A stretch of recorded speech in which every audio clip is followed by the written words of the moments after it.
You know, since reviews for this aren't as positive as Nolan's other movies, you can say they weren't exactly stellar.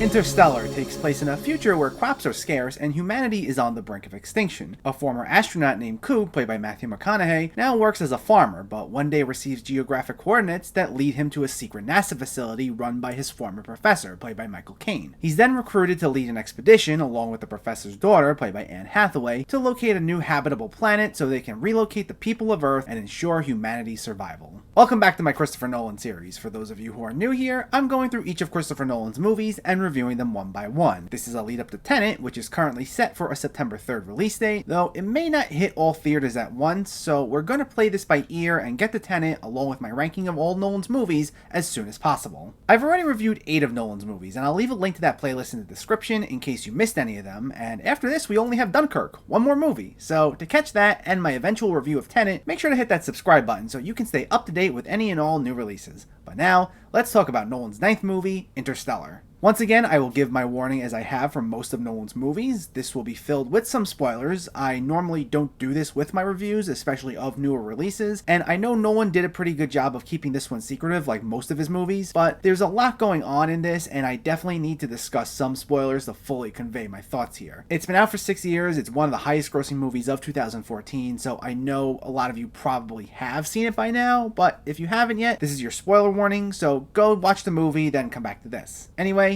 here we go. So this is Nolan's first movie after the completion of the Dark Knight trilogy. He's back to original filmmaking full time, and like a lot of his other movies, this is once again co-written with his brother Jonathan. Though interestingly enough, this project was actually well in the works for years, and Nolan wasn't originally attached to direct. This was actually going to be a Steven Spielberg project, though Jonathan Nolan was always attached to write from the very beginning. This was in the works as early as 2007. Spielberg eventually left in 2009, and Nolan joined in 2012, helping his brother finish up the screenplay. And this sees Nolan once again return to the world of sci-fi, having previously explored that genre in both Inception and, to a degree, The Prestige. Although, unlike his 2 other ventures into that genre, this is by far the closest we get to something based in reality, as this was founded on actual scientific theory. The movie heavily explores theories regarding wormholes and black holes, and the concept was conceived by theoretical physicist Kip Thorne, who also served as a scientific consultant for the film. And while there were some liberties taken, the film was praised for being mostly scientifically accurate. And I'd say of all Nolan's movies, this is by far his most ambitious. There's a lot going on in this. Nolan not only explores theories of wormholes and black holes, but he also gives us a look at the nature of humanity itself. This takes place in a future where the world's facing some pretty grim conditions, and everyone is struggling to literally just survive at this point. And Nolan explores to a degree how far people would go in order to put society above themselves and put the conditions of future generations above themselves. The future has almost this retro look to it. Coop and his family live on a farm near a small town, and the population has shrunk to the point where they go to a professional baseball game, and the stadium is the size of like an amateur baseball field. You'd think they were watching a high school game or something. This setting makes up for the movie's entire first act, and I really enjoy this part of the movie. The feel is certainly much different than what we typically see from a Nolan movie. He usually is known for much darker material. Even something like The Prestige, focusing on magic, has a very dark color palette to it. But even with the setup of a crumbling civilization, the color palette here is much brighter, and there's this feel of hopefulness and perseverance throughout. Even though McConaughey doesn't care for his current occupation, he's doing what he can to work towards humanity's survival, and even though we don't get to explore his time around the town too much, this seems to be the general mindset of the people in the area from the very few interactions we get. Though some of this work is certainly misguided, like McConaughey has a parent-teacher conference early on in the movie, and it's revealed that parts of history have been rewritten, such as the Apollo missions now taught as being fake, and the reasoning from the school is they want the children to worry about the planet they're living on now and worry about saving it as opposed to finding ways to escape. And McConaughey, having been an astronaut, certainly takes issue with this, and he argues with the principal and teacher over it. And on top of that, it's revealed NASA has to work in secret as they were told to shut down, so it's not exactly all sunshine and rainbows here. But there's still this mix of moral complexity while still having this seemingly family-friendly image, and it's fitting that Spielberg was originally going to direct this, because Nolan stated he tried emulating emulating the feel of Spielberg's earlier works. If you've ever seen Close Encounters of the Third Kind specifically, you get that feeling a lot here. Nolan said he wanted to recreate that style. I also even got an E.T. vibe from this, even though Nolan didn't mention that movie as an influence, but that somewhat family-friendly sci-fi vibe from that movie is present here as well. Once things shift into outer space, that's when we once again get to see some of the beautiful imagery that Nolan is known for. This is actually the first time since Following where Wally Feister is not the cinematographer. He parts ways with Nolan to be a director himself. Nolan's cinematographer from here on out is Hoyt van Hoytema, and he fills that void seamlessly. He and Nolan use both 35mm and IMAX 70mm to film this, and the shots are breathtaking. I didn't get to see this in IMAX theaters, but even just seeing it in both a regular theater and at home, it's still gorgeous. The scenes of outer space are incredible, as are the planets visited. Another major film Nolan tried emulating is 2001: A Space Odyssey, and you can definitely get that sense here. A lot of the trippier shots of space that Kubrick had in 2001 are seen here while McConaughey and the crew get near the wormholes and even to a degree on some of the planets they explore. Words don't even do some of these shots justice, but this film's visuals are by far one of its strongest elements. And the scenes on the planet are by far the most action-packed. I wouldn't call this a fast-paced, action-oriented movie in general, and I'll circle back to that later, but the most exciting moments definitely come from the crew exploring the planets. They have to get the three, and the two we see the most are a planet that's primarily covered in water and a cold, mountainous planet. The shots encompassing the planet's landscapes are incredible, plus Hans Zimmer returns with a fantastic score that really adds to these energetic sequences, and they both turn into cases of survival, with the water planet getting especially hit with a lot of deadly tidal waves, and then the mountainous planet starting off as a rescue mission with an astronaut played by Matt Damon, which turns extremely confrontational. These are by far the two best sequences in the movie. And the acting is solid as well. McConaughey is a great lead. This was made at the tail end of what was known as the McConaissance, where he moved away from his usual romantic comedies and was like in one dramatic hit after another, after another, after another. And he does another fantastic job here. It's a very committed performance, and seeing the pains of him having to reconcile possibly not seeing his family again in order to save all of humanity was a great arc. The strongest acting definitely comes from him, as I wouldn't call this a movie that otherwise rests on its performances. Everyone else gets a decent amount of screen time, but their acting isn't at the forefront of this. I'd say Jessica Chastain, who plays McConaughey's daughter when she's older, gets the most to do. A big arc is that she showed potential to follow in her father's footsteps from when she's younger, and as McConaughey is out in space, time works differently as the crew explores the wormholes and different planets. So while only a few hours pass by for the crew, because of where they are, years pass by on Earth, so McConaughey and Anne Hathaway only age by a few months, while McConaughey's children grow into their 30s and they almost catch up to him in age. And Jessica Chastain, as his daughter, carries on her father's work, knowing he's still out there, but having to come to terms with the fact that she may never see him again, and Chastain does a great job with the material. Plus, Anne Hathaway is also very good here, though most of her dialogue involves just getting into very long discussions of theory with McConaughey, and more on that in a minute as well. But the same goes for the other two astronauts on the mission, played by David Gyasi and Wes Bentley. They're also accompanied by two robots, voiced by Bill Irwin and Josh Stewart, and they act as close companions to the team, and they provide pretty much the only source of comic relief here, which was fun. Plus, you also have John Lithgow as McConaughey's father-in-law, who is fine as this kind of old curmudgeon who's sometimes sarcastic, but acts as a second father figure to McConaughey's kids. You also have Topher Grace in a brief role as Jessica Chastain's love interest, and he was fine, as was Matt Damon in his brief cameo. And Michael Caine once again provided his usual warmth as the mentor figure to both McConaughey and Chastain. Along with The Dark Knight Rises, this is one of his most emotional performances in a Nolan movie. It's brief, but very nice.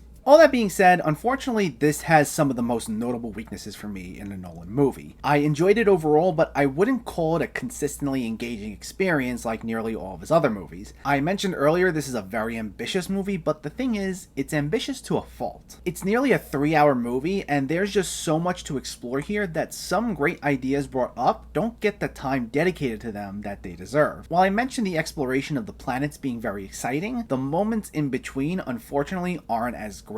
While I commend the fact that a lot of the theories discussed were scientifically accurate, unfortunately it didn't all translate well to riveting dialogue. The scenes inside the ship where the 4 astronauts are discussing theories are unfortunately a bit of a drag, and I'm not saying it like they needed to dumb it down in order to make it more accessible or anything like that, but there aren't exactly any character building moments during any of this time. We get some more towards the second half as time passes by, but outside of McConaughey, Chastain, and to an extent Michael Caine, most of these characters characters are kind of one-dimensional, which is a shame because, like I said, a lot of the performances are good, and the material just doesn't do them justice. There are hints of little relationship things here and there and passing lines of dialogue, but they're kind of dropped almost as quickly as they're brought up. Honestly, even though it's overall a good movie, I think it would have been great as a miniseries. It could have been somewhere between like 5 and 8 episodes, and I think it would have been 10 times more effective because, first of all, this takes place in the future where they're talking about things like history being rewritten, but we don't get to see too many interactions of the general mindset of the town beyond like a scene or two. We're presented with this truly unique future, but it's confined mainly to what goes on in McConaughey's house. Then we get to the twist in the middle, which is probably the most egregious example of where this need to be fleshed out more. So Michael Caine's plan was to find a planet habitable and then work a way so they can propel colonies into space and get everyone off Earth. The backup plan, in case that didn't work out, was that the ship also carried 5,000 human embryos, and those would be used to colonize the new planet in case the crew couldn't return. It's revealed that Caine's plan really was the backup plan all this time, and he actually sent the crew out for a one-way trip. And his reasoning is that he thinks humanity wouldn't work together to save everyone and would only look out for their own selfish interests, so he doesn't even give them a chance to save themselves. Now, seeing this just recently within the context of a pandemic which required everyone to work together in a way, it definitely gives it an entirely new meaning and makes the movie more relevant. However, we never once see that explored in the movie. Caine makes this bold assumption about people and doesn't even give them a chance to save themselves. But like I mentioned earlier, we barely got to truly explore the state of the world as it was before the crew was sent on this mission. Since most of the action in the first act was confined to the one house, there's less of an emotional impact when this twist is revealed. We only had not even a handful of interactions between McConaughey's family and others in the town, so there's just no real emotional connection to what we saw for ourselves and Caine's assumption. We only get like one major line of dialogue, being the discovery that they now teach the moon landings being faked, and this was a shock to McConaughey, so it's not like this new take on history was common knowledge throughout the world by this point. I definitely would have liked to have seen more examples of this. It would have packed much more of a punch had they done this. The final act is another example where it would have benefited from this being a miniseries. So we see society years later, they're on another planet, McConaughey's being shown around, and he reunites with his daughter, who's now played by Ellen Burstyn, and it's like a minute-long reunion. They rejoice over seeing each other again, and then she tells him he should go find Anne Hathaway almost like right after, who we last saw stranded in space when she and McConaughey got separated. So we get to see this whole new world on top of this big family reunion that we've been waiting for the entire movie, and it goes by just like that.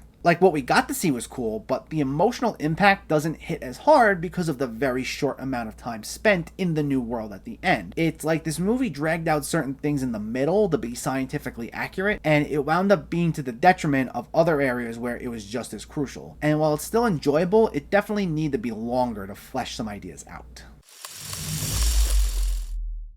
Overall, I enjoyed this, but unfortunately not as much as nearly anything else from Nolan's catalog. It explores some great themes such as the nature of humanity, what people would do to survive, as well as some great theories about the galaxy, and it especially takes on a new meaning in 2020 in the context of a pandemic. Unfortunately, the movie dedicates so much time discussing some of these theories that it simply doesn't have enough time to flesh out other areas like world building and character development. Still, it's well acted, has stunning visuals, and has a fair amount of moments that are legitimately exciting. It's still good, but it's just not great. I would, however, like to see Nolan tackle these ideas again in the format of a series, because he definitely has a lot to say on the subject. Interstellar gets a 7.5 out of 10. That's the first movie of his since Following that got below an 8, but hey, that's something great about Nolan. Even weaker Nolan is still good Nolan, and all of the criticism doesn't come from lack of trying by any means, and that speaks wonders of his talents. But anyway, all we have left is Dunkirk, and then we'll circle back to Nolan hopefully next month when Tenet gets released. I'll have my Dunkirk review out by the end of the week, and I'll have more 2020 reviews coming soon. So let me know, did you see Interstellar, or are you planning to see it, and what were your thoughts? Did you like the visuals? Did you like the themes? And what's one of your favorite movies with social commentary? Let me know in the comments below. If you enjoyed this video, please like it and share it, and for more movie reviews and film discussion, please make sure to hit that subscribe button to stay updated. Thanks for watching, everyone. I'll catch you next time.